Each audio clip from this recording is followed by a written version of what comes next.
Hello everyone.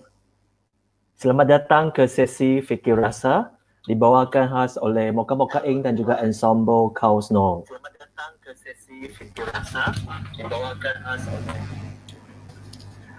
terima kasih kerana sudi meluangkan masa bersama dengan para pelakon dan juga pengarah penerbit Teater Nomco Serial Genmai kali ini. Terlebih dahulu saya perkenalkan diri, saya CK, moderator malam ni. Dan juga penerbit bersama untuk Stereo Genmai, pementasan Stereo Genmai yang pertama.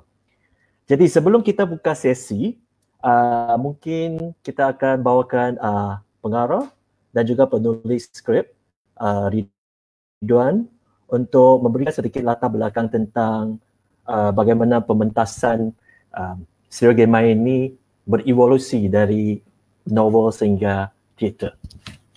Ridwan?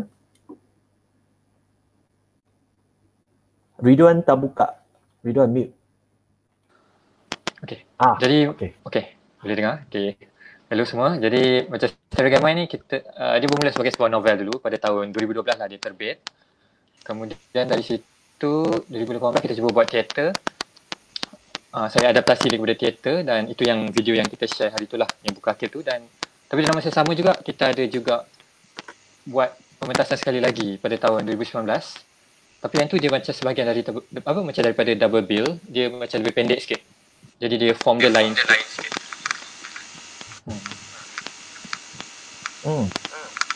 Jadi selepas pementasan pertama dan kedua dan sekarang apa yang Mocha ini buat ialah buka arkid di mana berdasarkan footage daripada 5 pementasan dalam 3 hari itu, Ridwan telah menyunting footage-footage tersebut dan dipersembahkan sebagai screening yang pertama.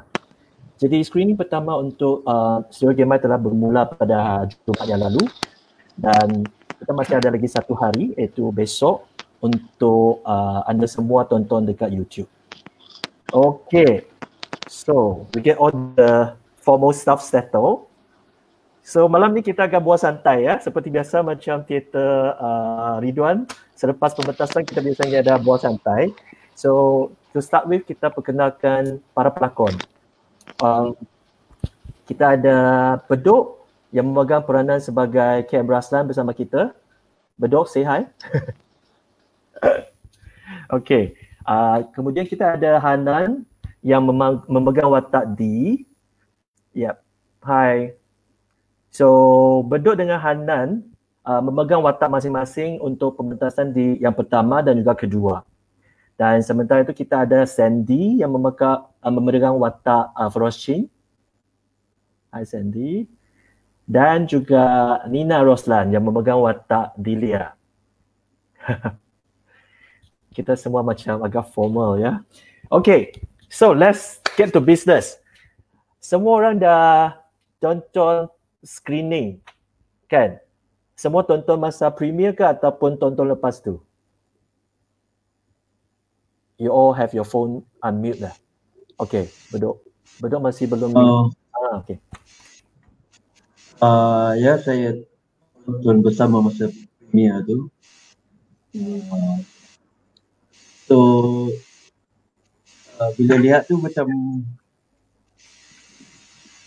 dia macam recall balik kenangan-kenangan yang berlaku semasa show tu. Ya, sebab dah hampir 2 tahun recall balik memori dalam show. Jadi sebab you sebenarnya yang paling banyak meluangkan masa dengan pengarah dan juga different production kan, untuk first production dan second production. So bila tengok, of course you rasa kenangan tu lebih banyak lah. So itu je perbezaan dia. Perbezaan tonton tu?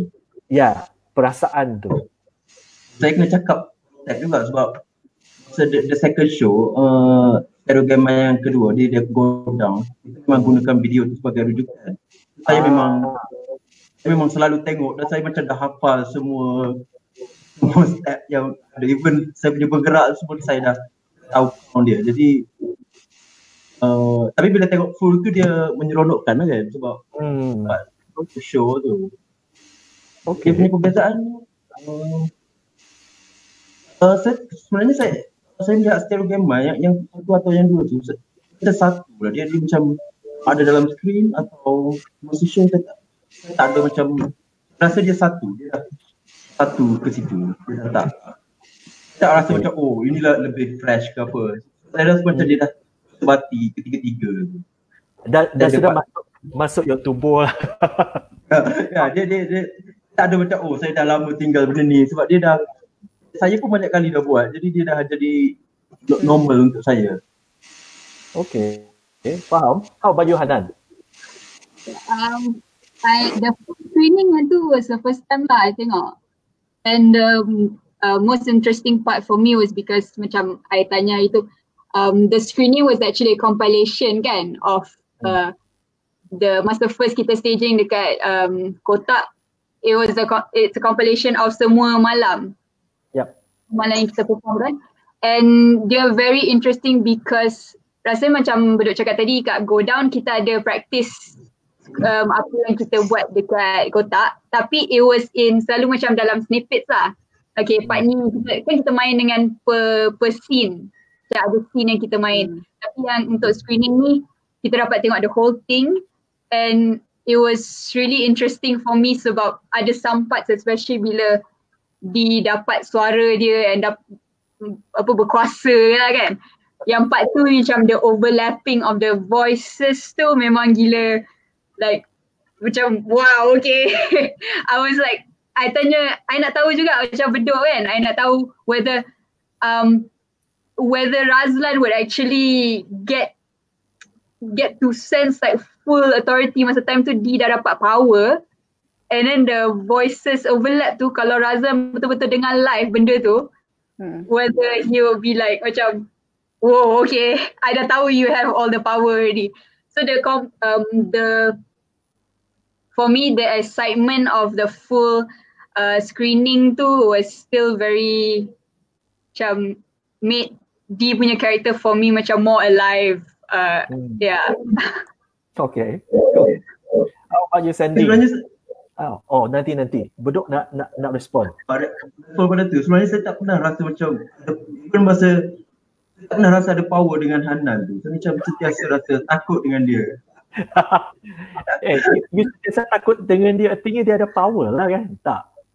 Walaupun macam saya downkan dia, sebenarnya macam dari awal tu saya tak pernah dapat macam beyond dia punya benda tu, walaupun kita pengarang dalam tu kan. So you think that you tak pernah rasa power over her lah, you selalu rasa dia ada power over you, is it? Pun dua show pun atau masa hari praktis pun tak pernah dapat rasa macam saya akan overpower Hanan. Saya rasa dia lebih tinggi tu. Interesting. Sandy, how about you? It's been 2 years kan, lebih kurang 2018. Belum 2 tahun. So how? So this is like the first time I get to like fully see as an audience, and it's like, for one, it was also quite nerve-wracking juga lah. It's a different kind of nerve-wracking. I remember it's like excited tapi takut juga. I think because I don't know, is it like you cannot control it, or I don't know lah. There was also still a little bit of nervousness to watch, not just to do it. And but I think like the thing that really stood out for me was when we were rehearsing, we never noticed how funny it was, but when watching, it was like, oh, this play is actually quite funny. So that kind of stood out for me lah. Okay, that's good. I think also the recording also the screening, I pun dah tengok sekali lagi malam sebelum ni kan. So I also find that a lot of audience laugh. And you can't help but feeling happy hearing them laugh, right? And then also because my character kan dia a little bit otherworldly kan, so it's like I'm always in a different like zone. Dia is like zone lain now. So this one is like I can just be human or like just normal like you know, just like watch it as like maybe just like everyone else maybe. So it was a different experience in that sense. Yeah, you're out of your continuum idea mimpi already. I'm not like part of the continue idea mimpi kan. And then somehow my character is like quite deep kan. He's like kat dasar. Okay. So Sally dah naik dah. So how about Nina? Okay. Lepas menonton yang screening punya, rasa macam sikit takut, rasa happy. Happy. Okay. Sebab bila kita baca, kita tak menikmati pemandangan sebagai seorang audience. Kita fokus dengan lakonan, kita fokus dengan partner lakon, kita fokus dengan skrip, dengan blocking and all lah.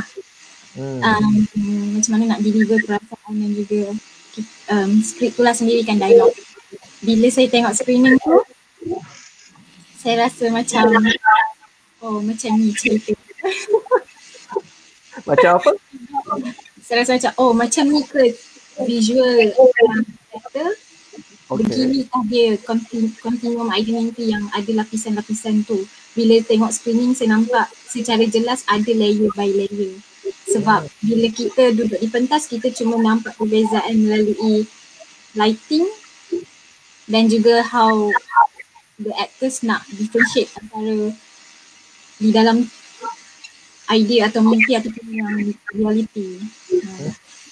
Dan saya nampak perbezaan di antara karakter Raslan yang memang daripada reality dan macam mana dia yang tak siap, dan how Delia and teacher adalah sebuah idea yang sebab saya dapat skrip saya selalu tanya cerita ni macam mana sebab kita dapat visual, tapi bila hari-hari praktis baru saya macam okay, boleh dapat adapt. So daripada screening saya lagi okay, best. Okay. So I think sebab dan ini sebenarnya berdasarkan novel kan.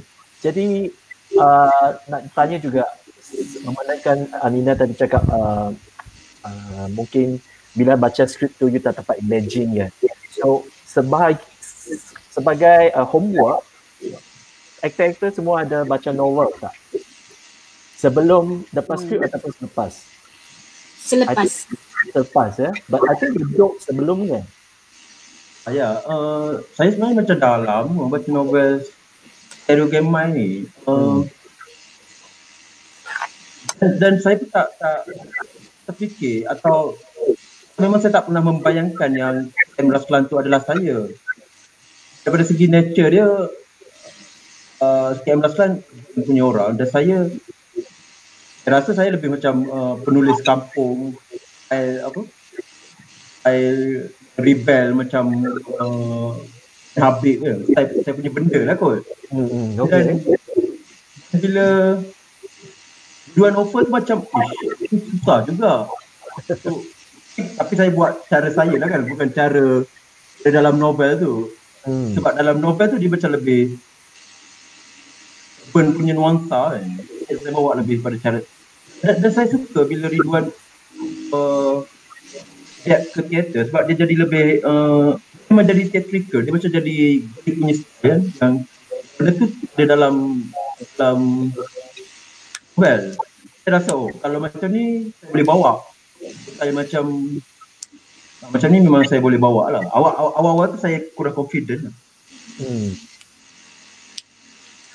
So how about the rest? Semua selepas kan?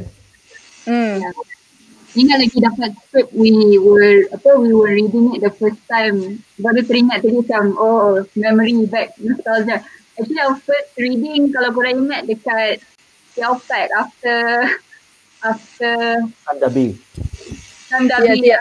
festival. Yeah, it was like tepi air, macam tepi bilik kan, macam best je.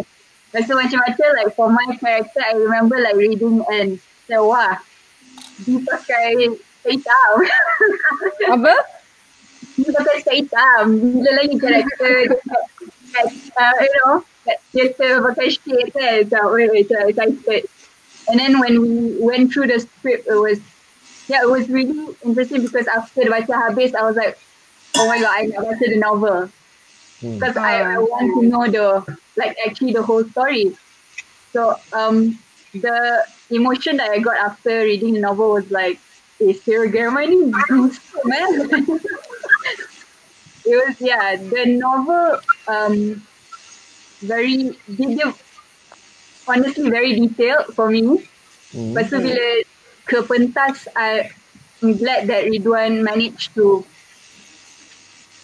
Ridwan's very particular about details kan, so quite excited that eventually we saw the set being very specific to, okay, this is how it's gonna be dia dengan papers dia to resemble that it's from a novel. So it was excited lah to see the detail of the novel to come to life. Okay. So how about the rest? Nina, or we start with Sandy first? For me, it was like I also tak baca buku until selepas we got the script and baca the script. And also it's like, it was also baca the script was also macam, before this, I just watched a stage reading and read Mautopia punya script. Kan? So it was this world that yang banyak, there was a lot of things going on. And then when you read this one, I was like, it's a lot more minimalist. So I remember it was like, oh wow, it was an adjustment. I felt that adjustment. Then after that, so then I got very curious about where the backstory of things are, because this one is a lot more minimalist. Not a lot of things are written in the script. So then Ridwan gave us the novel to baca, and then it was a chance to read, and then it was like, oh wow, there was a lot more backstory and stuff that was not in the play. So then I was reading sampai the part where my character Flores Chin masuk, I decided to stop. Because I rasa macam the script was written the script itself it's stand alone kan, and I have to create this character untuk stand alone for the script, and I felt like I didn't want to bawa so much from the novel, so I decided to stop reading kat Flores Chin. So I've never read the part when Flores Chin masuk novel. Okay. So until today actually. So I'm still curious, tapi it's at the same time, because it's dia macam parallel universe. You can finish it now. Yeah. You can finish it now, Sandy. So how about Nina? Mungkin sama macam Sandy pun kerap curious tentang back history pasal teacher Flores. Macam Nina, saya nak tahu apa sebenarnya yang berlaku kat dalam Stereo Mind. Sebab first time saya dapat kerja dengan Ridwan for long play. So saya tak pernah baca novel, jadi rasa nak tahu tinggi. Dan masa sebelum saya novel, memang tak faham langsung. Dan saya cuma membaca sekadar melontar balik. Dan jadi saya rasa macam tak shock. sebab macam apa ni, hafal tapi macam melontar, tapi rasa macam lepas tu bila Ridwan bagi novel, bila saya baca, dia banyak benda yang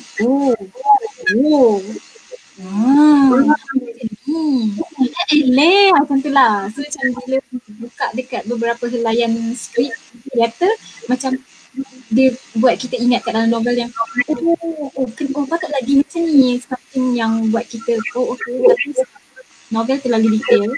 So macam mana jadikan kepada space tu jadi minimal sangat okay. Dia compress yang nice lah. Okay, so let's look at somebody actually. I think Palan, right? Is it Palan? I Yeah. think Palan made a comment. Obsessed with the poetic visuals and the characters that carry the play. Ridwan boleh tak biarkan video online for seminggu lagi? Ini ni. So, request. Kita ambil Better like request. seminggu kita nak fokus yang lain pula lah. Mari kita nak fokus yang play seterusnya. ya, betul-betul. Orang cakapkan kalau nak buat bisnes kan, kata sesuatu yang kita jangan terlajar laris kan. Kita kena control bila dia dah okey. So, Palan, you still have one more day tomorrow or tonight after this, you can go and watch it. Yeah, you can watch it a lot more times until tomorrow when you stop. Or you ask for try to push for a restage lah. Oh, that also. Yeah, we can talk about maybe restage, but I think we don't just not say it's supposed to be a screenplay. So there might be a movie. So yeah, stay tuned. Okay, so what are we going to talk next? How about this? Okay, we are seeing some pictures. Who's that? Which scene is that? Mungkin saya boleh Ridwan, macam boleh share sikit tentang beza yang novel dengan yang teater lah, yang 2018.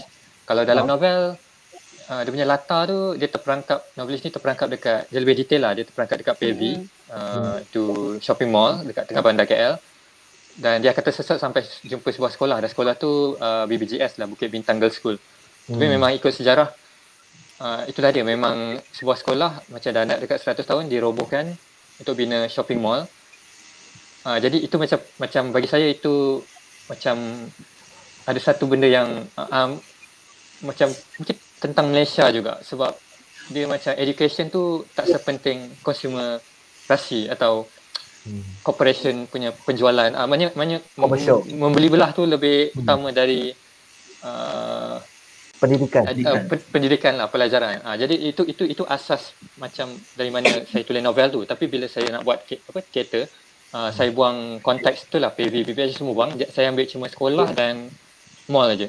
Bagi saya yang detail tu dah tak penting dalam mode teater. Sebab bagi saya kalau novel dia macam mental space punya, macam pembaca-baca dan dengan words dia bermain dalam fikiran. Tapi teater kita nengok.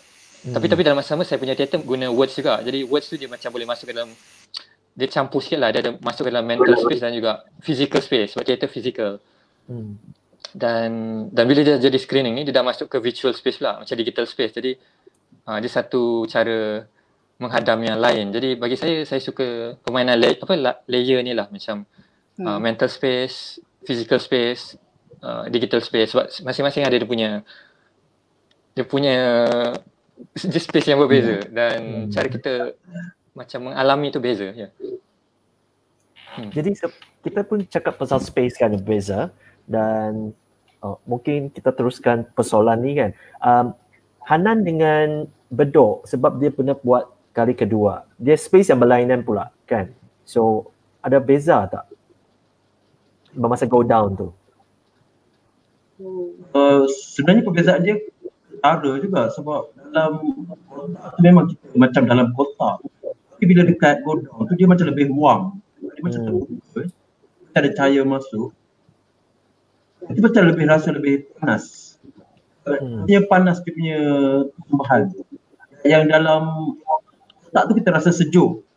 Tapi dia sebab macam api yang dia punya atmosfera teater tu. Sebab api dia biru.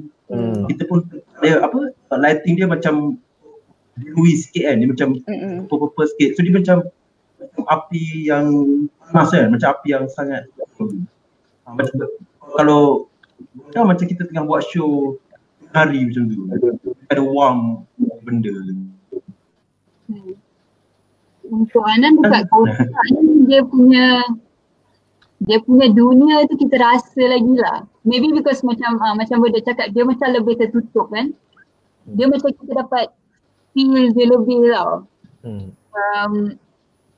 Kalau dekat Go Down tu rasa macam kita dah age kan, macam it's a little bit age.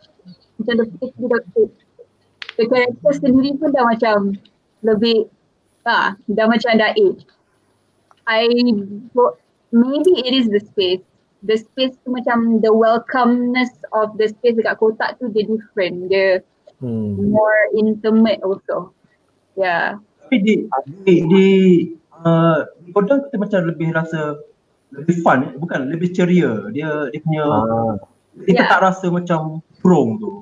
I think sebab dekat Godan tu ada pertukaran konsep sikit kot. So, dia macam game theater. Yeah. But kita macam main-main sikit. Yeah. Sebenarnya aku teringat ingat tak bila tadi Bedok cakap kan dekat kotak tu sebenarnya sejuk, tambahan pula warna tu biru macam tu kan. Actually bukan sejuk sangat tau. Kalau aku tak silap kita ada panas sampai ada satu lampu terbakar kan, ingat tak? So, it's not that sejuk, actually it's quite panas sebenarnya. Ada dia punya suhu tapi dia punya api dah. Kita tahu api biru tu api yang paling panas kan. Ya betul. Dia macam api gitu. Semacam sangat. Okay. And I rasa maybe also because kat kotak kan, you macam masuk Continuum. You memang is like once you dah masuk tu, the whole space is like contained kan, macam kebun. Yang Godang kan dia spread out besar, you are kind of like versus you masuk, this one is like you memang masuk continue. Tapi yang best dengan Godang, dia ada macam structure dia macam gereja. Maybe dia pernah kesh kan? Ya. Dia ada macam kelas yang besar. Best bila NDC kan, saya macam dapat tembus keluar dia punya saya punya apa? Ni itulah. Macam ada sesuatu yang bigger kat luar. Mungkin the next thing, right? Mungkin the next thing is that Ridwan kena sunting balik the session pada Go Down untuk kita lihat apa yang Bedok gambarkan tadi. Okay, I have next question here. Ridwan say that words also play important part kan. So I'm sure you all have your dialogues and everything. So I want to ask you a question. Dialog kamu sendiri mana yang paling mencabar? Dan satu lagi, dialog mana yang kamu paling suka? Yang kamu paling suka tu tak semestinya dialog kamu sendiri. Boleh dialog orang lain. Siapa nak jawab dulu? Boleh angkat tangan. Cindy dulu. Apa? Aduhai. Cindy kena arrow. Macam I dah tak ingat. Tapi yang banyak tweak lah. There's like I remember it's like with my character because it's very there's two main scenes je kan. It's like yang I'm really in. So it was like it's dia macam calibration tau, especially for the yang essay tu.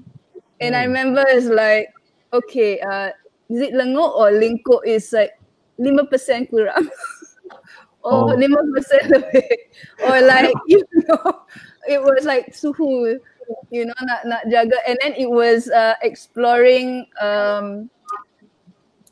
and I don't know whether it's like kind of dialogue, but it was also more like trying to get like where she coming from or what is she about. It's more of like getting then when dia cakap that long speech also, and then like exploring like because panjang is quite panjang, so tapi there's also like director's note is also to keep it jangan like melody sangat kan. So then it was I think like sort of macam negotiating that and at the same time trying to be present and speak, where she coming from lah when she does that. Yeah.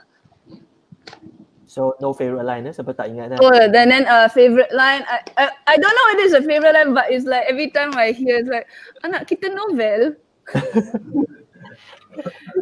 It's like Comel lah. It's like comel.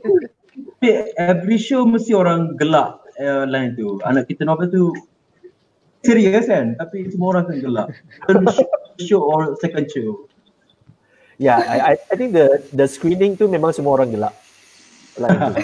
Maybe kita tak tahu lah kan. So yang mana paling challenging? Bedok. Oh, saya banyak. Saya paling ingat ada dua.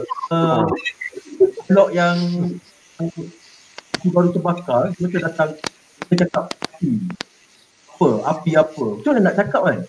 Api. Apa? Api apa? Dia macam saya selalu susah training tu. Macam every day saya macam cakap api. Dia cakap apa? Macam apa? Dia cakap api. Oh, ada kebakaran. Itu okey, senang je. Bila dia dialog yang pendek-pendek tu sangat problem. Yang paling susah obviously memang first dialogue show lah kan. Saya masih ingat rasanya macam ada kereta terbakar. Macam mana kita nak set up show tu, kan baru duduk dan kita macam nak datang ada kereta terbakar. So, macam kalau saya salah letak dialog tu, rasa sampai ke ending pun dia tak akan dapat yang saya prefer lah. Yeah, sebab you start the whole show with that line kan. Yeah. Dengan line yang sangat abstrak kan, macam ada line yang imaginatif kan, macam ada kereta terbakar. Kita nak audience baru sampai, apa perlu kan? Dia dah tahu ada kereta terbakar. Saya rasa itu sangat ending kan. Kalau ada dua orang di pentas macam berborak, okey lah. Ini macam dia sangat susah lah. Setiap kali training saya mesti akan mula dengan dialog tu. Selagi saya tak jumpa tone tu, saya tak akan pergi ke dialog seterusnya. Okay. You cakap ada dua kan? Yang satu tu? Satu lagi? Satu tu api tu lah. Okay. Macam api apa kan? Macam tiba je. Favorite line ada tak? Tapi macam line tu macam sebenarnya dia macam itu dia macam baru nak cubalah. Sebenarnya yang gaya bahasa macam tu dia style yang Beckett punya style. Dia macam tapi tu baru 4-5 patah je tu. Macam api apa, kenapa? Dia kalau tapi tu macam baru nak uji sikit sebab rasanya lepas ni macam nak cuba main lagi macam 5 muka surat. Yang jenis macam dia sebenarnya rentak je, dia bukan pasal makna, dia pasal bunyi, pasal bunyi tu. Saya pernah baca juga Beckett, tapi memang faham juga style tu, tapi untuk deliverkan kan macam dia tak boleh cakap api apa, dia tak boleh macam tu, dia kena yang kosong kan. Pada saya lah. Okay. Line yang paling saya suka of course pula penghancur sastra. Dia sangat dia macam tengah bergaduh kan. Dia macam tengah bergaduh dengan dia tu. Lepas tu dia macam aku benci kau penghancur sastra. Macam dia bergaduh dengan hancur sastra. Terlawak gila dialog. Saya selalu ingat. Yeah, I think line tu pun ramai orang yang gelak tu, I ingat. So, Nina. Giliran Nilan pula. Yeah, paling challenging. Yeah, challenging dan juga your favorite.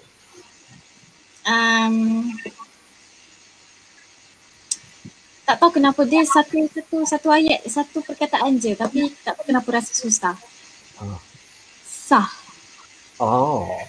Ya, sama. Dia rasa macam Rufus yang kena sebut Sandy kan? Ya, siapa dulu? Sandy dulu. Bedok and then Nina. Tapi tak nak sama. Dan juga dia tak boleh jadi pertanyaan juga ataupun macam mana. So setiap kali nak sampai ke satu dia memang berdebar-debar. So maksud Nina ialah dia, sebab Nina yang paling akhir kan. Jadi Nina tak nak sama dengan yang kedua sebelum tu. Pada masa yang sama tak nak dia jadi tanda soal macam sound a bit weird kan. Sebab kalau macam bila dia ada tanda soal, dia macam dia bertanya pula dekat walaupun dia satu saja words tu terasa macam wow.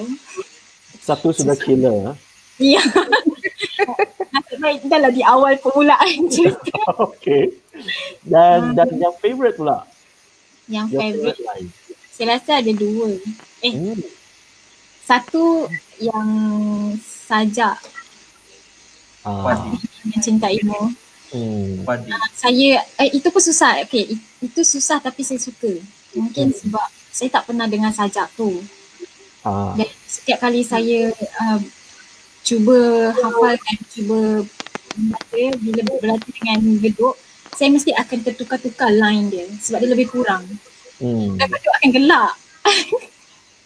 Dan saya rasa macam mana nak pastikan dia tak terbalik. Sebab setiap kali berlatih mesti akan terbalik line. Dan masa show okey. Ya, yang penting show okey. Saya expect mati hitam tu kot. Dan dia sangat unik sebab saya mengucapkan sajak tu dengan pakai mata sepat. Dan yang paling saya suka, saya rasa monolog daripada D yang dibuat oleh Delia. Sebab saya suka teks monolog tu secara penuh. Dan saya suka perasaan dalam penulisan tu. Membawa Buat the surat Yeah, I also suka the surat. Maksudnya keluar daripada siapa Delia. Lepas secara automatik pun akan rasa macam ini macam bukan cara Delia, mungkin ini D. Jadi macam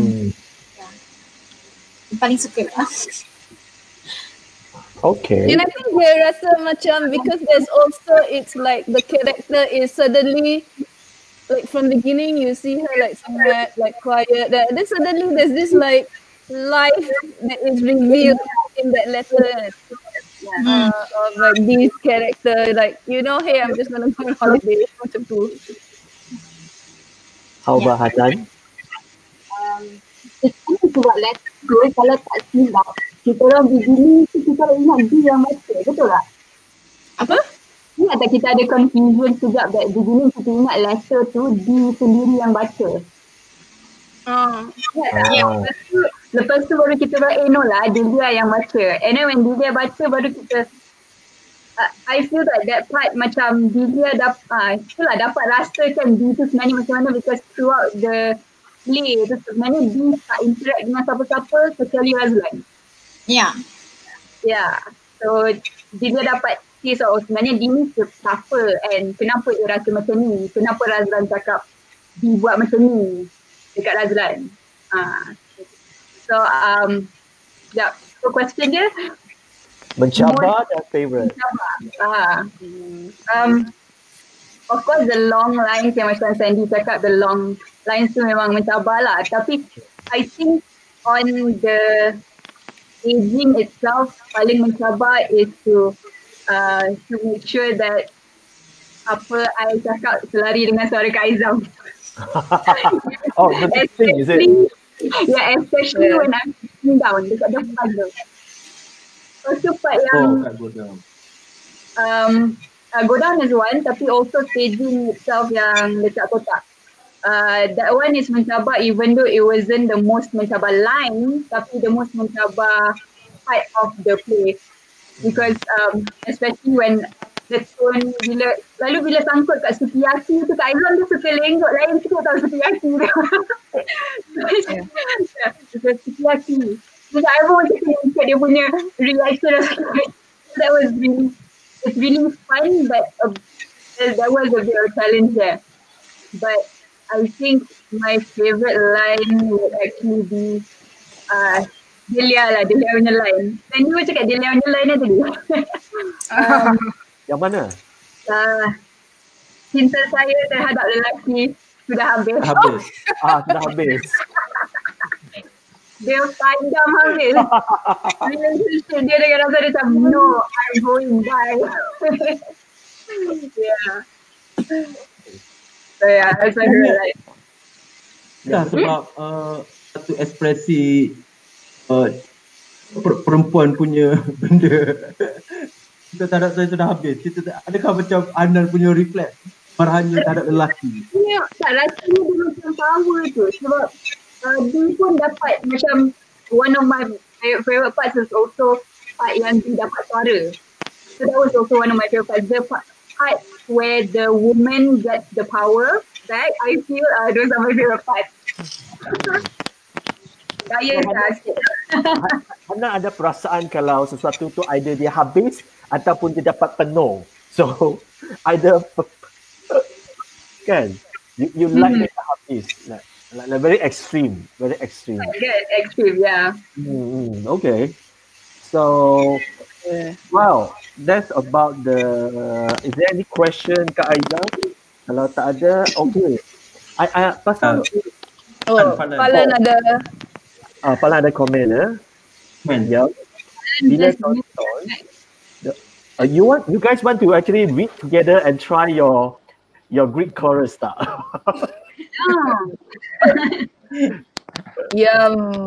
Tonton. The whole time I wanted. Mungkin boleh share sikit tentang.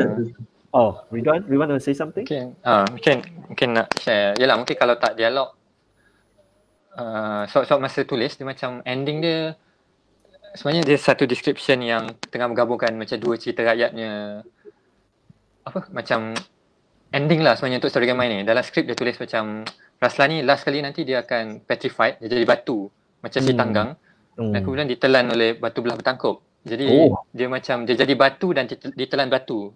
Dalam skrip itulah expression dalam bentuk words, tapi macam mana dia transfer kepada pentas. Jadi macam dalam pengalaman macam saya dah 2 kali direct ni, macam yalah yang dekat kotak kita dah tarik masuk ke belakang tirai kertas tu. Dan bila dekat go down sebab dia terlalu tinggi, kita tak gantung tapi kita anyam je kat atas lantai, dan last kali dia dironyok macam menjadi idea yang terbuang macam tu. Jadi dia macam ada 2 expression berbeza. Maknanya bagi saya bila saya tulis skrip, saya akan ada part yang saya rasa dia okey untuk saya tulis sebagai metafor, dan kena pandai-pandai director tu interpret atau macam mana nak sampaikan perasaan tu dalam bentuk fizikal lah. Dan saya tak sabar. Sebenarnya bukan tak sabar. Mungkin it's also like kalau orang lain direct. You cakap kan, it's like because also perbezaan like novel dengan like theatre because dia ada physical, tapi it's like rasa macam there's also a lot more poetism maybe inside the yang staging compared to like novel. It's things are spelled out more, and tapi it's like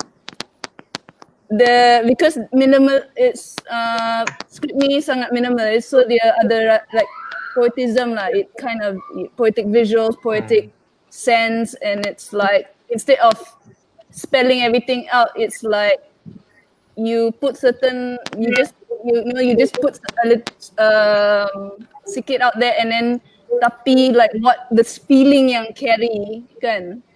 Does it make sense? Sorry, I'm having trouble like explaining.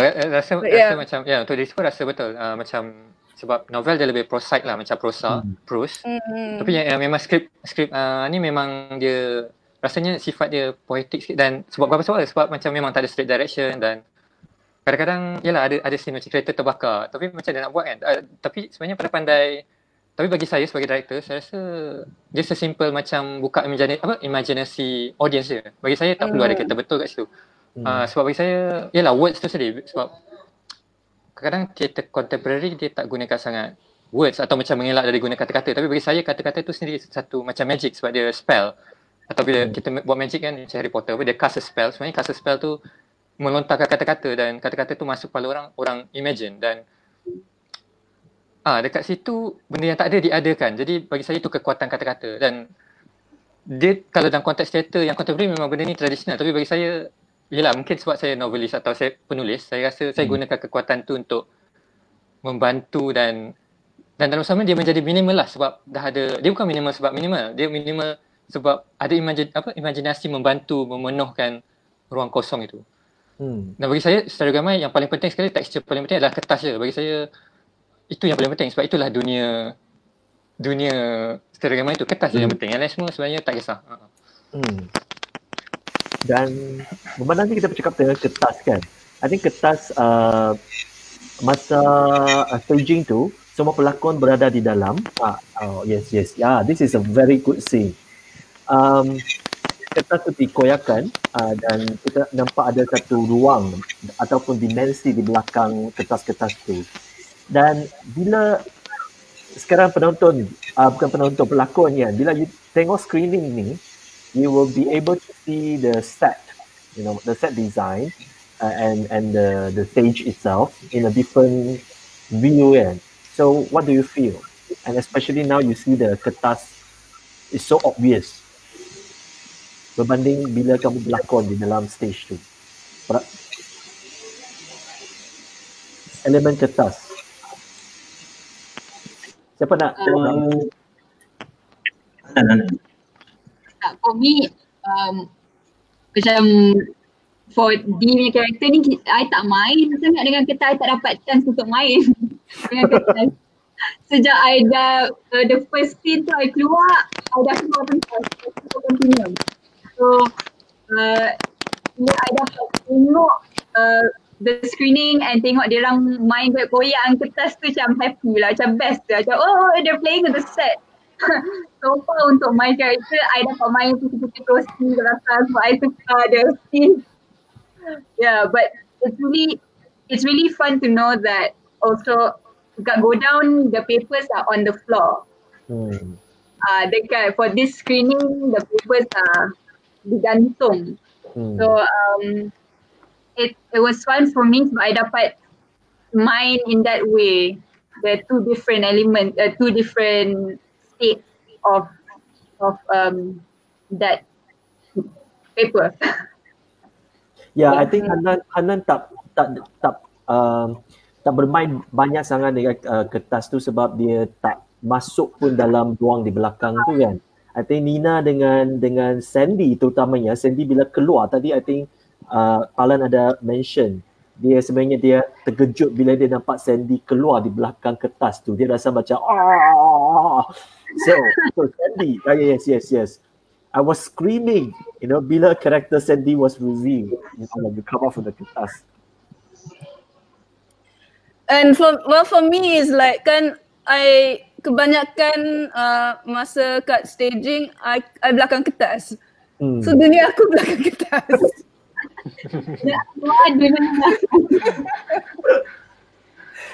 You know, so sampai accept yang buat burung dia je lah. Tapi it's like kebanyakan it's like itu pun kertas.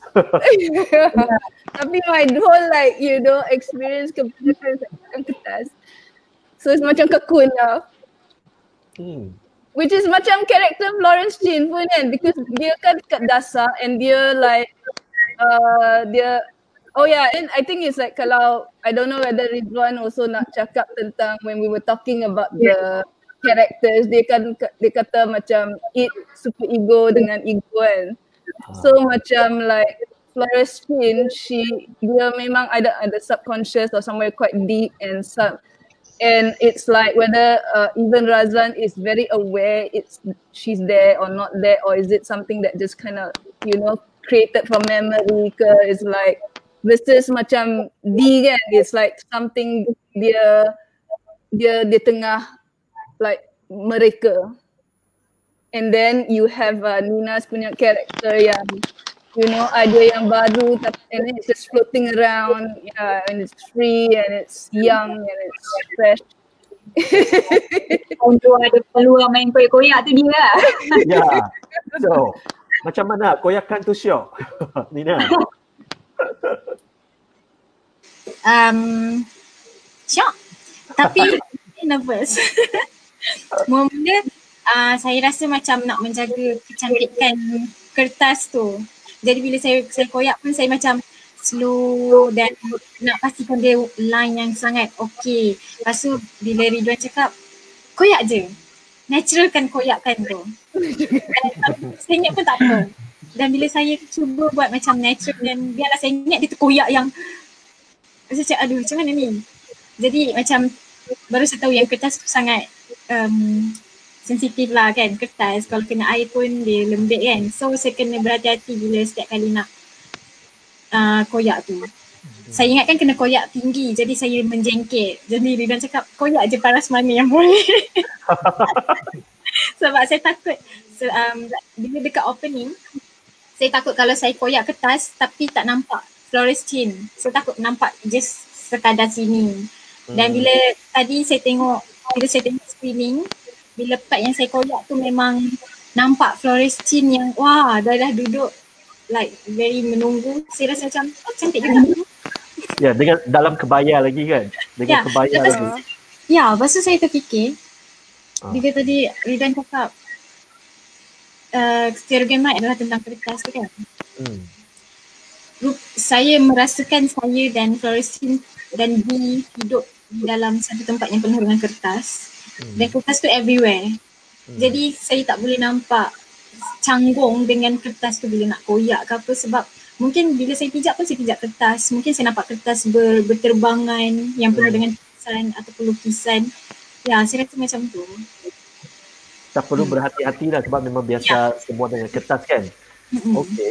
Tadi Ridwan ada say something. Ridwan say like the words kan yang is important is a spell. So even though it cakap kereta, right? You don't need to show a kereta in order to feel the kereta. But at the same time, I also find that there's another thing which is very prevalent, like very everywhere and so big in this is the mata. Right. Mata tu bukan saja dia dekat screen, and we also have that mata itself. So tadi saya tanya kan bermain dengan kertas. So mereka yang bermain dengan mata macam mana pula? What is the mata to you? I think every one of you have interaction with the mata in somehow. Even Hanan kan, D pun ada dengan mata. Yeah, D tak ada mata. So D kind of shape. And then I think they all played with the actual mata object lah. So macam mana? Saya mata tu dia macam rasa feel Orwellian. Macam brother watching kan. Saya rasa macam dia macam feel Orwellian tu lah, yang mana pun dia bebas kan, dia sentiasa diperhatikan oleh sesuatu kan. Yalah, ya. Dia macam tentang hubungan kuasa. Macam bagi saya, stereogamite ni dia tentang hubungan kuasa lah, di mana, dan bila saya tengok balik sebab di masa awal dia akan guna sebab rasa ni malas, dia guna kata malas tu. Sebab bagi saya, kalau kita dalam hidup kita selalu kuasa kolonial, dia akan kata yang dia jajah tu pemalas. Kadang-kadang dalam Mahathiriism, Mahathir akan kata yalah orang kita malas kerja, miskin, dia ada macam nak dapatkan tenaga perdagangan, macam tu lah, maknanya menuju ke arah itu maknanya selalu yang label malas ni disampaikan oleh kuasa, penguasa. Tapi dalam cerita stereogamite ni yang melemparkannya orang yang ditindas lah, maknanya D, Mr. Wawa tu lah. Sebab yelah orang tu malas, dan saya terfikir macam sebenarnya kita sebagai yang ditindas pun sebenarnya boleh je labelkan pemalas kepada orang yang berkuasa, sebab sebenarnya kat Malaysia yang berkuasa pemalas. Bagi saya dari kata sebenar.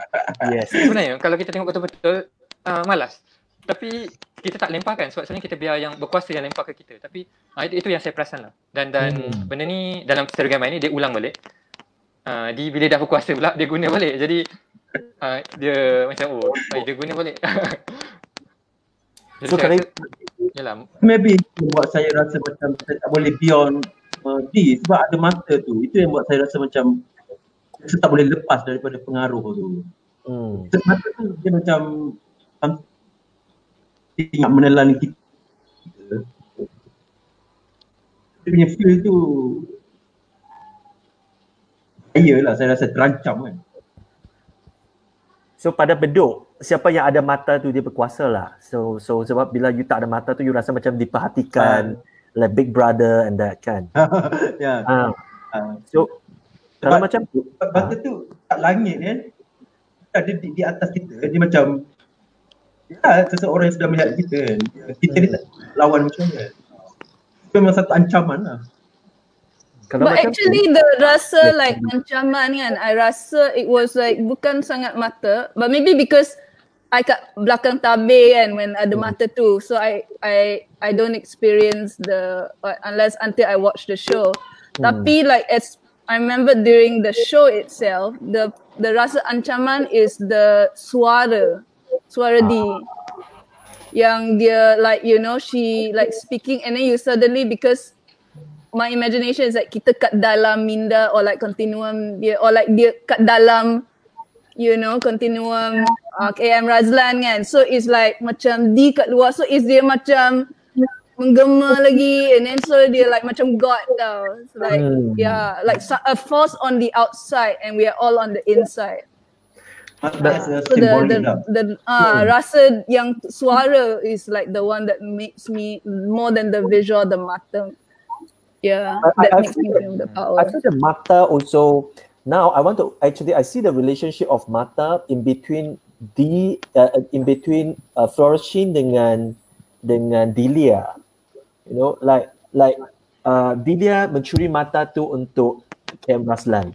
And then Florescine tu memberikan mata tu sebagai tanda like I support you, you orang muda pergi cari cinta. So there's that layer of mata between both of you. Like is it kuasa or you know? It's not really kuasa, right? In that sense. Yeah, that's why it doesn't feel like so I don't know how I feel about the mata at the moment. Yeah. Or even then it was you.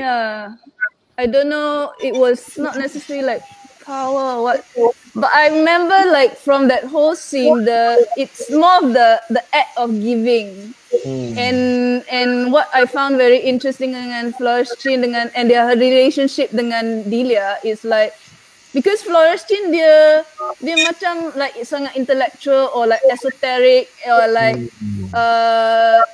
very logical or something like that. It's like why would you do this? You know you're A student macam tu kan. Tapi it's like because the maternal side it comes from her actions. You know what I mean? Yeah, there's like what she says, how she behaves and all that macam like oh she's a bit cold or like pelik or distant or something like that, but there is that maternalness in that giving of the I tak faham why you nak buat ni tapi you nak you know and and I'm gonna support you, I'm gonna want that's something it's more of that relationship that I think of the mata, but it's like the symbolism of the mata I don't know. I didn't want to overthink it, I suppose. Also, what you would say that about mata because at the end you see he buka everything and he revealed the other eyes. So the ending for D and Razlan, the mata might be more prevalent to resemble power. Tapi between Cikgu and Delia, maybe it's about more of giving and love. Yes, you can. Yeah, love. You can. I support you. You know. Go ahead. Yeah.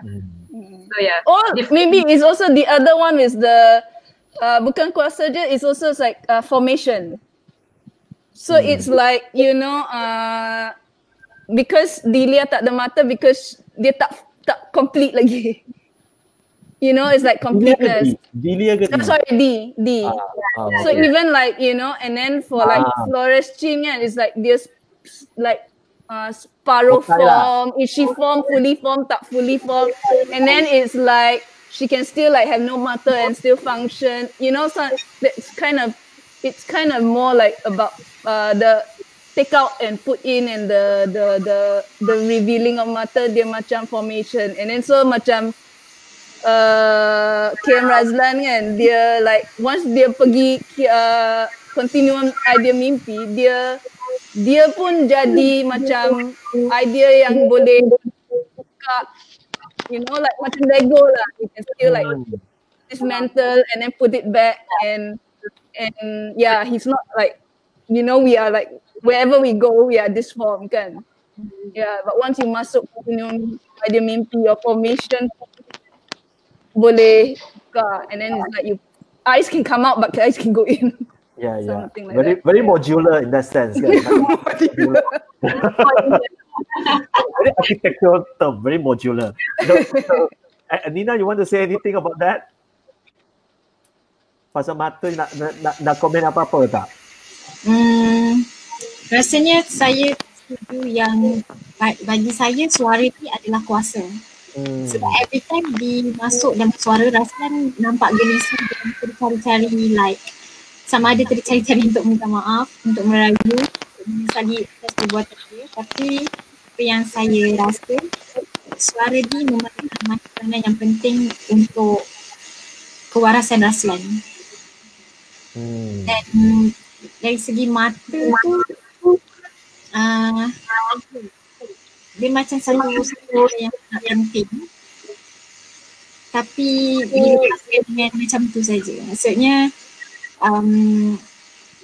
cikgu, teacher, dia tahu mata tu penting untuk dia, tapi sebab dia sayang Delia dan dia mungkin tak nak tengok Delia sakit ataupun bersedih, jadi dia bagi mata. Dan Delia pula rasa macam mata tu penting untuk Cikgu Flores, tapi sebab dia lebih suka Raslan dan nak pergi lebih keluar daripada situ dengan Raslan, so dia bagi mata tu dekat Raslan yang end up dia menyesal lah. So mata tu mungkin bagi saya tak melambang kuasa, tapi macam mana mata tu memberi satu pelagaan dekat seseorang, like membantu seseorang dalam stereogama. Bahasa nak cakap apa? Apa dia? Kita beres tentang mata, kita tercakap tentang sebab saya tertanya pasal mata ni sebab I think I ada baca banyak orang yang dah tengok dan a lot of them like this particular line. Saya mata awak, saya mata awak, air mata saya. D punya line kan? Yeah, D punya line. Yeah. That's also one of my favorite lines. It's very strong. Yeah. Yeah. So I think which is why I brought it up for the discussion. You know, is and image wise and also the action of it. Like there's a lot of violence. You know, like you cabut keluar dari apa the socket mata. Lepas tu kamera sang buang. You know, there's a lot of very strong movement. Yeah. You know, action related to the eye. Yeah. Okay, so we are looking at time. Sudah kita dah sejam dah. So, Ridwan, you want to say anything? Mungkin boleh share sikit. Macam sebab semalam baru terfikir macam ada satu benda yang macam baru perasan balik lah tentang screening tu. Sebab pemilihan filem Raden Mas. Sebab masa buat dulu, masa yang staging 2018 ni, pilih sebab dalam filem tu ada scene istana terbakar yang akan digunakan sebab dia punya api tu, dan kemudian yalah ada baby jugalah. Dan yang barunya saya baru perasan dekat dalam filem tu dia ada 4 watak utama juga. Dia macam mirror image kepada apa yang ada depan petas lah. Maknanya ada Siput Sarawak merangkak awal-awal tu, lepas tu mati, lepas tu nanti ada Muhammad Jun, Nordin Ahmad dengan Mel Mamin yang bersilat semua, tapi nanti last dia ada baby tu. Tapi saya baru perasan apa yang scene awal tu, macam bila Raslan tengok scene apa Siput Sarawak tengah merangkak nak capai ke baby dan lepas tu mati, sebenarnya itulah image Raslan tu mati. Dia macam tertunduk termerangkak juga. Sebenarnya dia dah nampak kesudahan dia. Bukan kematian, maknanya itu macam petanda awal lah yang baru perasan lah. Sebenarnya tak sedar, tapi dia secara tak langsung image tu sebenarnya sama dengan pementasan lah, maknanya beduk akan tunduk, dia macam merangkak sikit kat kapet tu. Tapi benda tu dah ada dekat awal-awal lagi. Ya, foreshadow. Bukan foreshadow. Maknanya yalah, maknanya masa buat tu tak sedar lah dia foreshadow, tapi macam baru semalam baru perasan ni macam sama. Dan mirror je adalah macam kat depan mungkin macam seorang echo lelaki, 3 echo, tapi dia mirror. Dia macam Alice in Wonderland yang apa tu through the looking glass kan. Dia lari, lagi dia tak gerak, lagi dia tak bergerak, lagi dia jadi dalam erti kata dia punya gender, apa nak kata, sebab dalam tu ada 3 pelakon lelaki yang bersilat dan ada seorang perempuan Siput Sarawak mati. Tapi yang dekat pentas dia reverse, yang rasanya mati. Tak tahu, dia macam black and macam dekat dalam filem tu lah. I think Rido punya line ada sikit masalah. Oh, we have a friend, ada komen. Dia macam balance kan, dan saya rasa filem ni penting scene terutama masa yang bedok.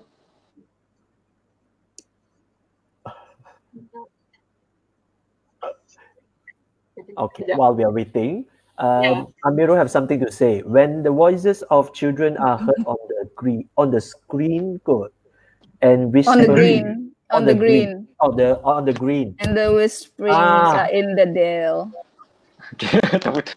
Yeah, that poem was quite something. Okay. Yeah, it felt like sampai sekarang masih berlegar di minda. The additions of William Blake add on to our characters were really something lah. Macam masa the line that we masa tu was for me. Which one? Belia was the apa? Yang dia kata so and this one was your sense, Sandy. Sandy punya line.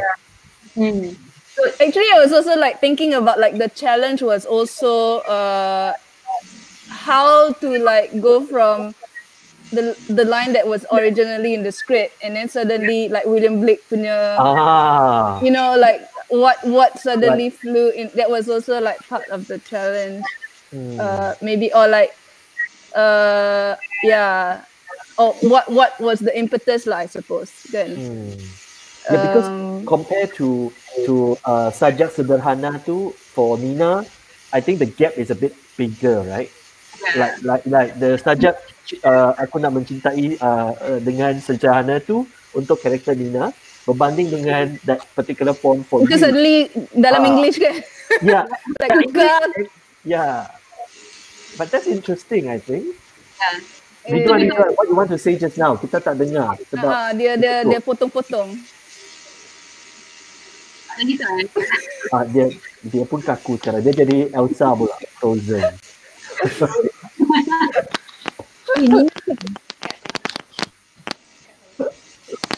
Oh no.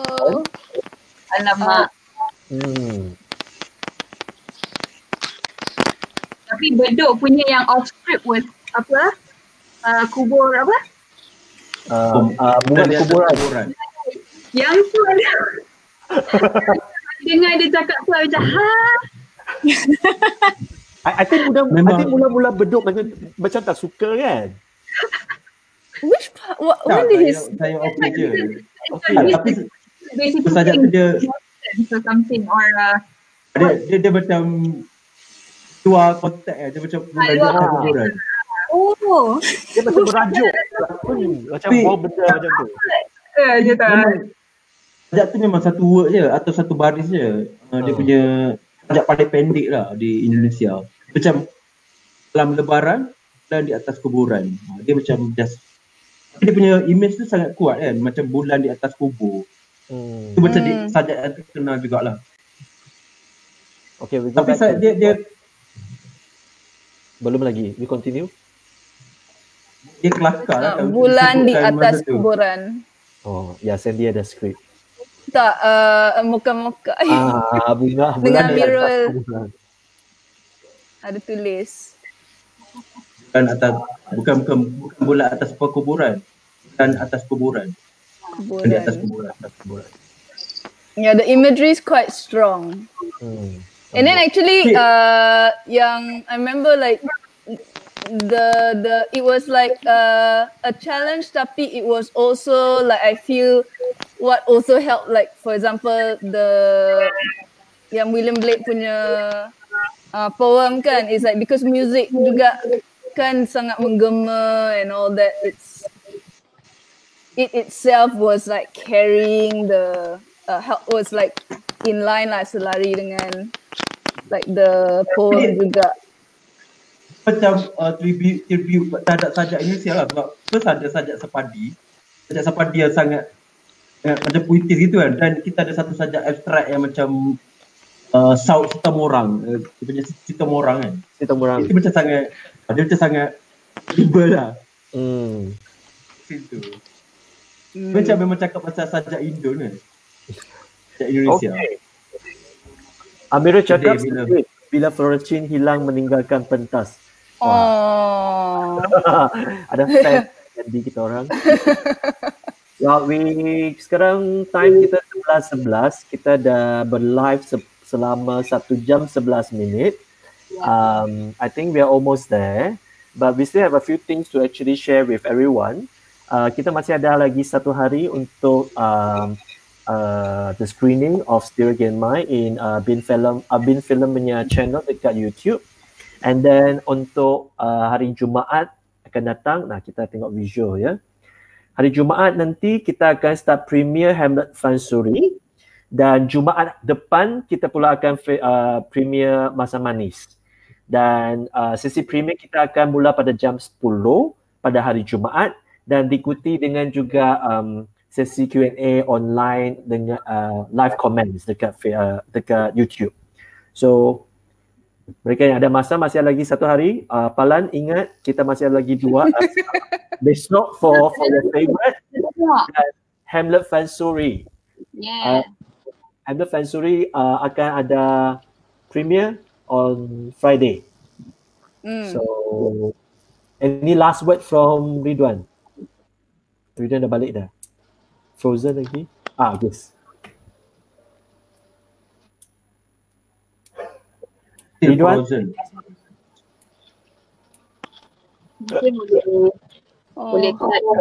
I think the line is not that good. I think okay. I think we can wrap it up. Thank you so much. It's such a nice time talking to you guys. Lama tak jumpa. Ada rindu kan? Actually, also like bercakap kan. It's like things start to you start to remember, because I start to remember like lines. It's like, oh yeah, but it's also there's this line, this line, and there's like, you know, things that we forgot. Like because the other one's like talking about lines that you like. I remember like pembakar buku. You know, things like that, and then the empowerment of like not just like they were like women, or it's also like characters, you know, taking agency for themselves kan. Yeah. Tapi kan perasan tak bila kita bertiga lontarkan seorang pembakar buku tu, line tu betul-betul kita bagi kan? Because I remember like the power of that line also. It's like best to every time nak cakap that line is best. Sebab line tu macam line tu dia macam akan buat kita bertiga pandang ke arah Raslan seorang pembakar buku, like pointed dekat dia kan. So macam Yelah, target dia 3 orang, target dia seorang saja kan. Yeah, this is the picture during the rehearsal, one of the rehearsal. And still teringat macam mana kita 3 pening-pening nak buat formation ni. Rasanya yang this MC ni yang memang physically macam paling lama kita we took time here lah. The blocking of mana the chorus nak berdiri, and to make the right impact, to kenakan Razlan. Balas dendam macam tu lah. Okay. Ridwan, any last word? Ridwan is back. Ridwan, any last word? Mike. Okay. Apa nak cakap? Ya je kot, macam ya ada satu pengalaman lah kot, tapi apa nak cakap? But I think you write something in your Facebook, right? You say mungkin bukan malam ni, masa premiere tu you perasan macam berbanding dengan Q&A selepas show, physical show, mungkin Q&A dekat online ni dia lebih penonton mungkin lebih senang nak tanya soalan. You ada tuliskan dekat Facebook. Ya. Tapi itu observation. Tak, dia bukan observation, dia memang tak, itulah dia nature dia punya. Tak tahu macam bila tengok video orang lain lah. Tapi video ni macam tak ada pula. Adakah tadi tanya macam atau tak ada orang tengok, tapi tak pasti. Tapi itulah. So sebab rasa perbincangan macam rasa sebab ni macam tak nak habis sebab rasa baru nak start, macam baru sebab kita tak masuk apa-apa lagi, macam di sini rasa kita tak start lagi. Kita boleh continue Idan, kita boleh teruskan. Memang boleh teruskan sebab tapi itulah kenapa nak habiskan. Ada penerbit dekat sebelah cakap nak habiskan ya. Siapa? Sebab macam perbincangan tu sebab dia terlalu bernostalgia, dia macam rasa nostalgia satu hal tapi dia macam kena bincangkan, dia macam kena critical balik apa work ni tengah cakap macam tu lah, macam sebab tu ada fikir-fikir pasal kuasa. Yang tadi kuasa tu bukan pasal mata, dia pasal hubungan kuasa. Dia simple je cerita dia, D dengan Raslan ni dia bertukar kuasa je, bila satu tu dah ambil power apa jadi yang lagi satu selalunya dia tertindas balik lah, dia tak boleh menang. Dan tapi satu lagi saya terfikir pasal perasaan tu, macam masa saya tulis atau masa saya direct, saya fikirkan ending dia tu bila Raslan kena telan tu, kena tarik masuk ke belakang kertas, saya rasa dia macam dia macam mati tapi dalam masa sama dia menjadi idea, dia jadi sebahagian kontinu idea mimpi lah. Maknanya walaupun dia mati, dia macam ada sedikit harapan yang dia jadi idea, tapi mungkin ada satu di masa depan ada penulis yang boleh revive dia balik sebab dia dah jadi idea. Maknanya dia punya circle tu dia jadi macam di balik lah. Maknanya bagi saya dia tak terlalu bleak, tapi ada satu waktu bila saya tengok screening atau bila saya tak tahu, tapi kadang-kadang saya rasa dia bleak, dia macam dia tak ada harapan tu, dia macam tragic, macam sedihnya dia ni. Tapi ada waktu saya rasa dia idea juga, tapi saya tak pasti, dia macam mengelirukan jugalah. Tapi bukan mengelirukan, maknanya bagi saya bila saya buat teater, saya cuba achieve perasaan yang unnameable tu. Maknanya dia tak ada nama lagi, dia dekat celah-celah. Dia macam tu lah, macam ada yang kata pada muka, ada yang kata kesian. Jadi saya suka pergi ke area yang tak ditentukan tapi dia di tengah-tengah. Sebab tu macam saya rasa dia berbalik kepada macam kenapa audience gelak tu. Sebab bagi saya sangat clear, ini deadpan comedy. Deadpan comedy memang tak ada siapa buat lawak, serius, tapi ialah lucu. Maknanya dia lucu. Saya sebagai penulis saya dah clear benda tu. Tapi yang bestnya teater ni, kita uji dia baru kita tahu ni kelakar ke tak sebenarnya. Macam kadang-kadang kita sendiri tak perasan mungkin yang ni asal ada tindak balas kat sini. Jadi itu yang menarik sebab macam bagi saya bila saya buat teater, kalau yang teater non-core ni dia adalah reversal kepada selalunya pendapat orang yang konvensional tentang komedi lah. Selalunya komedi, kalau kita tengok yang entertainment lah, macam hiburan, dia akan loud lah, macam bingit. Kadang-kadang rancangan telefon pagi-pagi yang prank, yang rancangan lawak di televisyen, dia selalunya dia akan jadi loud untuk attract macam ke dia bahawa, ataupun dia cuba macam, kadang-kadang bagi saya komedi ni kadang-kadang dia tak lawak tapi dia framework kan sebagai benda tu lawak. Maknanya kita di dalam situasi komedi, orang macam tengok benda tu, komedi tu tak lucu tapi orang tahu ni kelakar, orang gelak. Benda ni macam dia absurd. Satu benda lah. Tak bukan absurd, dia macam tak, kadang-kadang orang macam kalau di tempat macam Mongkera ke mana bangsa, tempat-tempat yang macam kadang-kadang orang nak suka dia mabuk-mabuk sikit, dia nak gelak-gelak. Kadang-kadang benda tu mungkin boleh jadi tak kelakar tapi situation tu macam rancangan televisyen lawak atau namanya orang tahu situation tu ini komedi. Jadi orang gelak aja sebab boleh jadi benda tu tak lawak tapi orang gelak sebab itu dah diframekan sebagai komedi. Tapi bagi saya suka pergi ke area yang tak ada siapa tahu ni apa, ni komedi ke, ni drama ke, ni serius ke, ni sedih ke.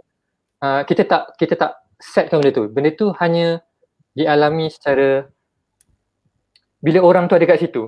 Bila orang ada kat situ, yang ni rasa lawak atau rasa lucu. Kalau orang tu rasa lucu, dia gelak. Tapi ada orang dia tak rasa lucu, dia tak gelak. Jadi benda tu yang bagi saya menarik tentang teater, di mana kadang-kadang majoriti rasa lucu tu dia gelak, semua yang tak gelak pun akan gelak.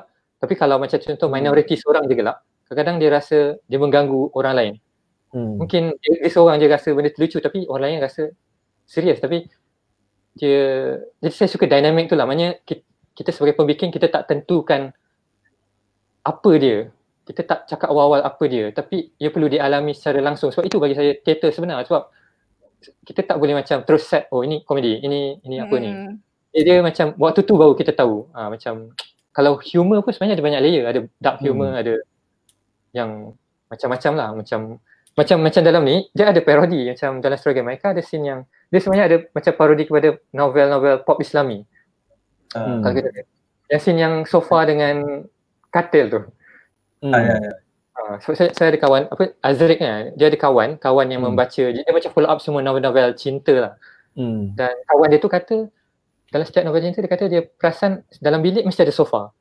Tapi dia tak pasti kenapa. Tapi itu observation dia. Jadi saya macam tapi benda ni saya salahin sikit sebab saya rasa saya punya filem sebab sebenarnya kalau lelaki bawa balik macam perempuan asing kan. Dia akan bagi yang watak perempuan tu tidur bilik, lepas tu dia tidur sofa kat living room macam tu lah kat bawah. Tak maknanya padahal it's not logic kan to have a sofa in the bilik, is that what it is kan? Yang itu yang dalam novel. Yang itu yang dalam novel. Yang tu saya tak pasti. Sebenarnya saya pun tak pasti kenapa ada sofa dalam bilik. Jadi permainan tu macam menarik.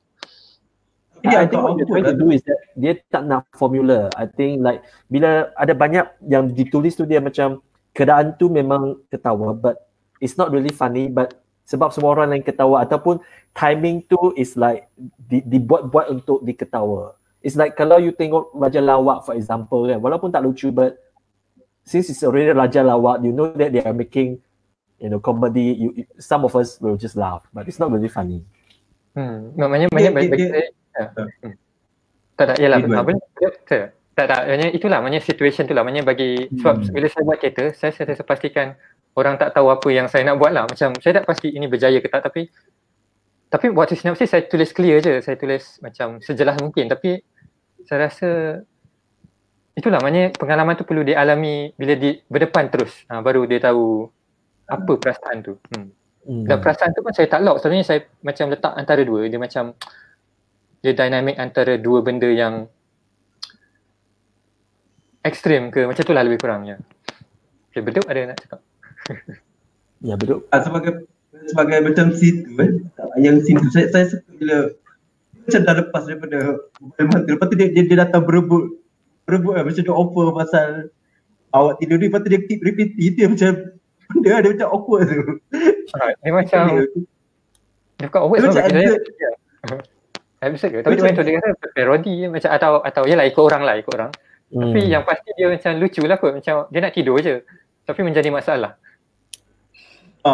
Dia macam arguing awak pergi tidur sana. Betul macam kata dia berjiwang seorang-seorang macam itu sangat tone yang berbeza daripada the whole tone lain. Macam tiba dia jadi cute kan.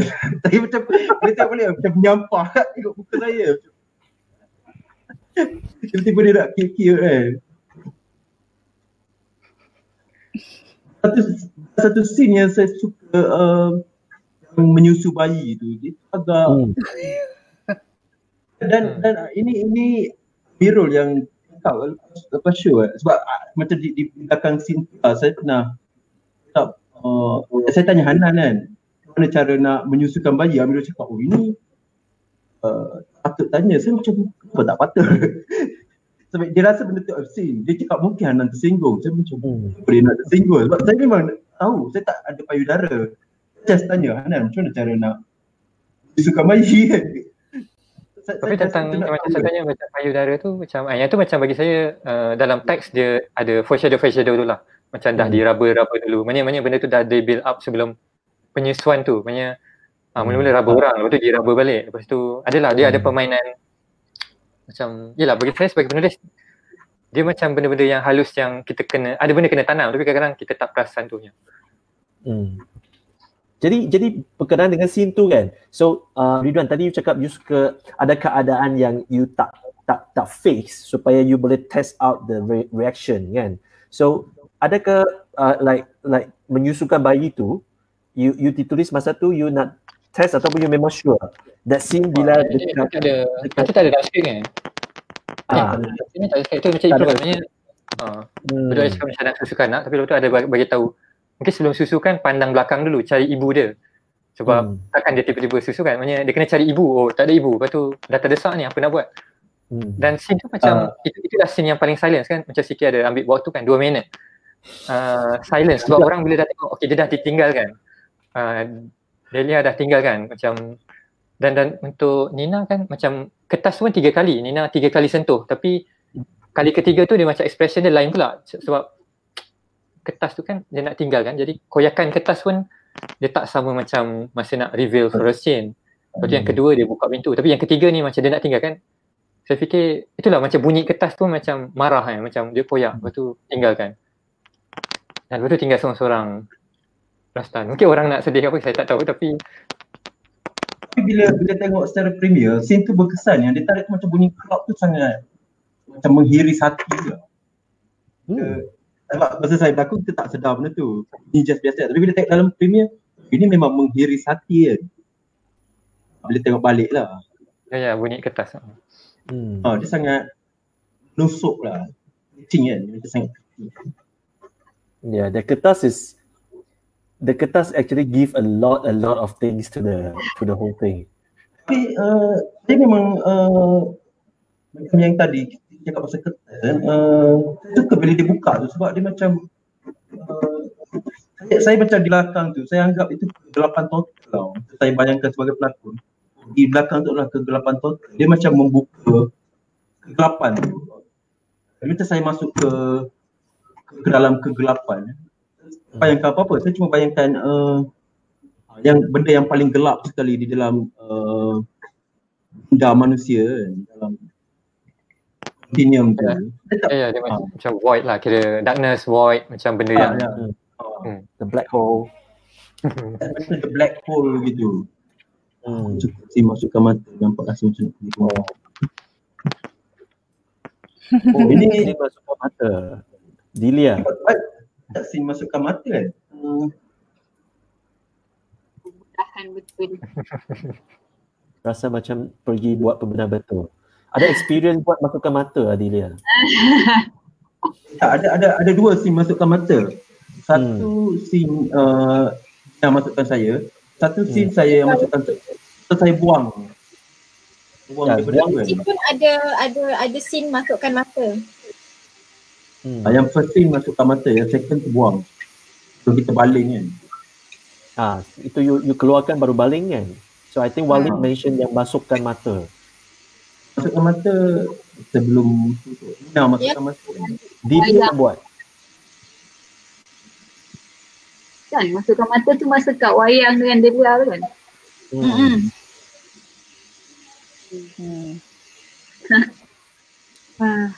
Dan macam ada kan macam watak di tak ada mata. Jadi saya terfikirlah macam mana nak buat kalau dalam filem boleh buat macam practical effect apa, CGI ke, wajah yang tak bermata, sebab yalah waktu tulis tu membayangkan dia sangat visual benda tu, macam kita betul-betul nampak kalau screen lah, tapi kalau dalam teater itulah macam buat apa hanya duduk menghadap belakang je. Macam mana? Yang awal tu. Teater yang mudah lah, macam kita tak perlu. Yalah dia ada cara mudah dia. Cara mudah dia orang bayangkan sendiri. Saya pun suka masa dia scene buang mata tu, mata tak ada buka tangan, macam tak ada apa-apa, dia macam pegang macam mata baling kan. Itu saya agak dia macam dia bukan macam seketul macam, tapi tak ada, dia secara imajinasi lah. Saya kena bayangkan mata tu berada kat tangan ni. Yeah, it's like macam I also tengok because when kita rehearsal and because we see everything, so you don't know whether like audience nampak macam mana, and then it's like tengok screening as like memang nampak macam Dilia letak mata kat dalam. It's like jadi juga macam ada soket. And I guess it's like it kind of I guess benda I guess in terms of like thinking about symbolism, like action of throwing, even though you don't actually throw, I mean like the mata is, is this a symbolic act, but somehow like the audience will connect the dots. There's a mata that you throw, based on like the illusion of how you throw, and then how's the position and all that. And then which also the other thing about talking about mata, I was just thinking also this like, because it's not I cakap mata macam formation, and it's macam how Razlan masuk, dia pun boleh direka bentuk, mata boleh keluar masuk. It's also, it's like I rasa macam because dia boleh tengok, dia tak boleh tengok, it's also like the world dah jadi macam ini illusion ke bukan illusion, ni dream ke bukan dream. And so it's like the putting in, putting out the mata, and like it kind of just reality keeps being shaken lah. I think that is also part of the like effect that it comes in. Yeah, then necessarily what's the symbolism of mata maybe for me.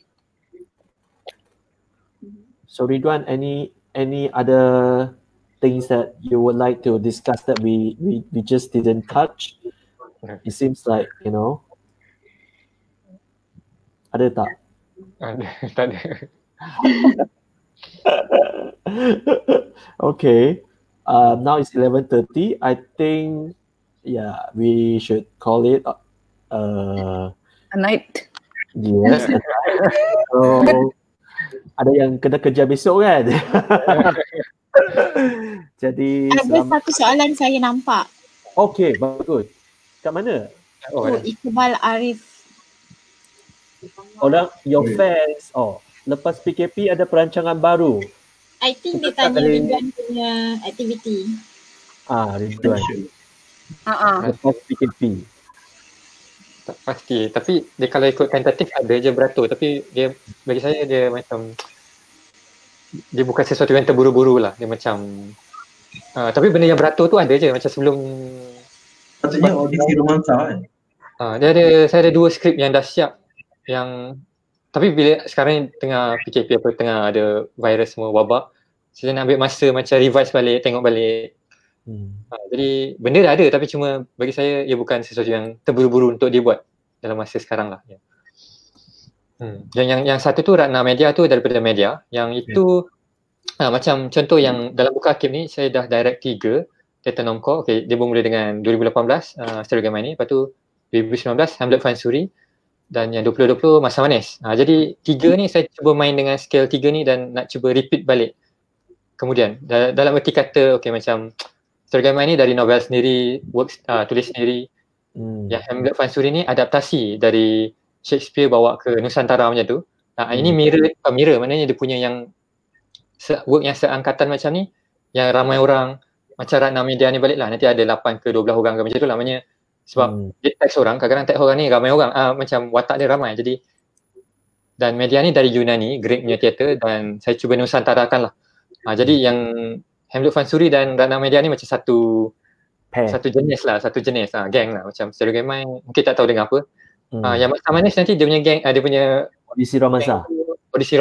Itu macam sangat minimal ke macam tu lah, tak tahu nak kata 3 orang. Tapi dia macam Stereo Gamai. Tapi saya tak sih, saya cuba nak macam sebab sebagai pengkarya, dia kadang-kadang kita cuba nak mengelak dari repeat benda yang sama. Jadi saya cuba buat macam pattern sikit supaya mungkin lepas ni main ramai orang. Lepas tu macam kurang balik. Tapi dalam keadaan sekarang ni saya terfikir macam menarik kalau buat monodrama yang full length. Sebab itu saya cuba tengok beberapa jenis monodrama lah. Dia ada beberapa cara sebenarnya monodrama ni. Ada yang jenis storytelling, lepas tu reenact balik yang monolog kan, secara biasa. Dan itu saya tengok Crabs, Last Take, Beckett, tengok cara dia main yang macam tu, bermain dengan memori, bermain dengan playback balik.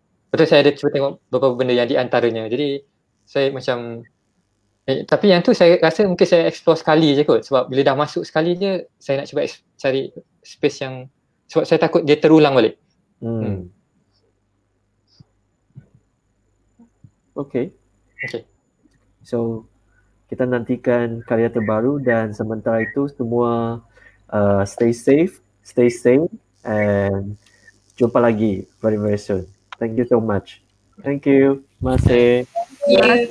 Bye.